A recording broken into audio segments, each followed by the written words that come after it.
Au XVIe siècle, alors que l'Europe est en plein renouveau de la pensée, elle connaît par ailleurs de nombreuses difficultés comme la guerre, la famine ou encore des épidémies.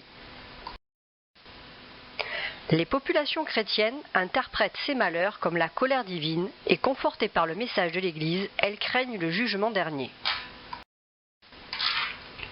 L'Église catholique, sous l'impulsion des papes Jules II et Léon X, emploie alors les grands moyens pour calmer la terreur.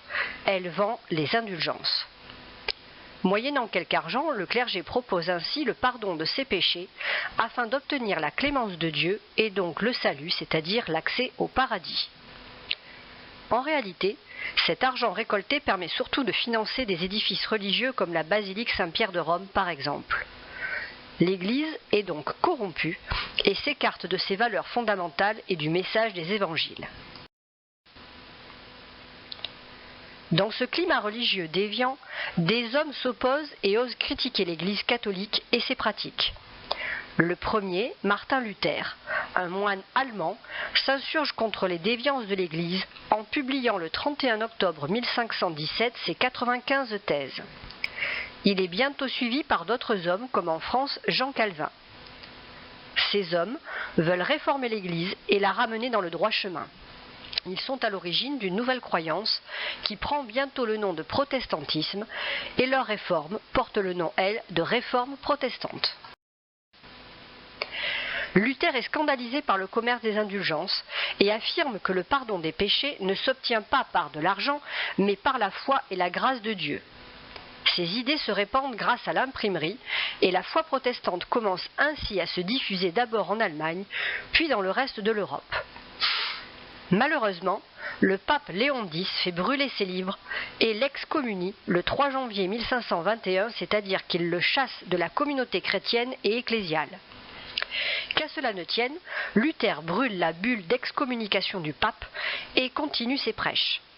Mais l'empereur du Saint-Empire romain germanique Charles Quint tente de le convaincre de se rétracter, mais Luther s'obstine et il est finalement mis au banc de l'Empire et caché dans le château de Wartburg où il décide de traduire la Bible en allemand. Cette nouvelle religion chrétienne se veut plus simple que le catholicisme. Les protestants croient en Dieu et Jésus-Christ, fils de Dieu. Ils ne pratiquent que 2 sacrements, le baptême et la communion.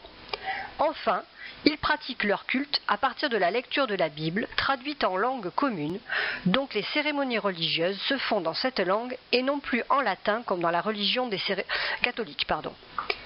Ceci facilite la compréhension des évangiles. Le protestantisme ne s'appuie pas sur un clergé, mais les cérémonies religieuses sont dirigées par un guide spirituel appelé pasteur, qui peut être un homme ou une femme qui n'est pas obligé, comme le prêtre, de faire vœu de célibat. Le pasteur peut donc être marié. Mais ils ne vénèrent ni les saints, ni la Vierge Marie. Ils ne reconnaissent pas le pape comme le chef de l'Église, et les cérémonies religieuses ne sont pas en latin.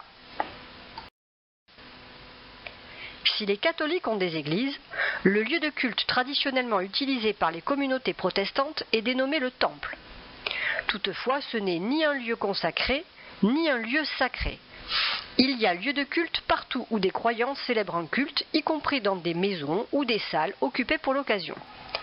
La décoration intérieure de ces temples est beaucoup plus épurée et rappelle plutôt les premières églises de l'époque antique.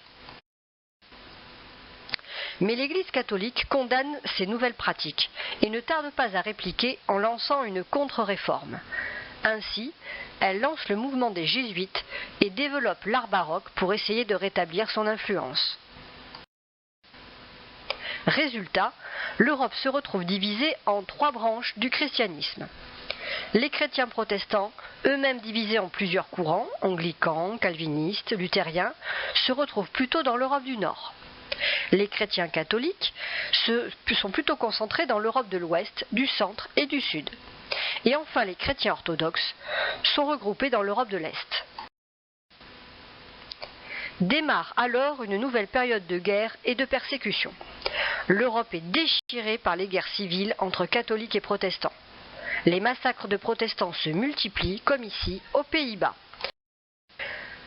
ou encore ici en France à l'occasion de la Saint-Barthélemy. Ce tableau est de François Dubois, un peintre protestant né à Amiens en 1529, qui a échappé aux massacres qui se sont produits à Paris le 24 août 1572, ainsi que les jours suivants, puis dans une douzaine de villes provinciales. Le sujet représente le massacre de la Saint-Barthélemy à Paris, avec en toile de fond le palais du Louvre. Il raconte les différents épisodes de ce massacre en intégrant certains personnages historiques. On peut voir d'abord Catherine de Médicis, la mère du roi Charles IX. La reine-mère apparaît également à deux autres endroits du tableau, sur le pont et près de la Seine, en bas à gauche du tableau. Si Catherine de Médicis n'était pas présente lors du massacre, Dubois l'insère dans son tableau afin de lui imputer une responsabilité dans ce massacre. Ensuite, on peut voir le roi Charles IX, commanditaire de ce massacre, sortant ici du palais entouré de gardes pour le protéger et venant admirer le spectacle.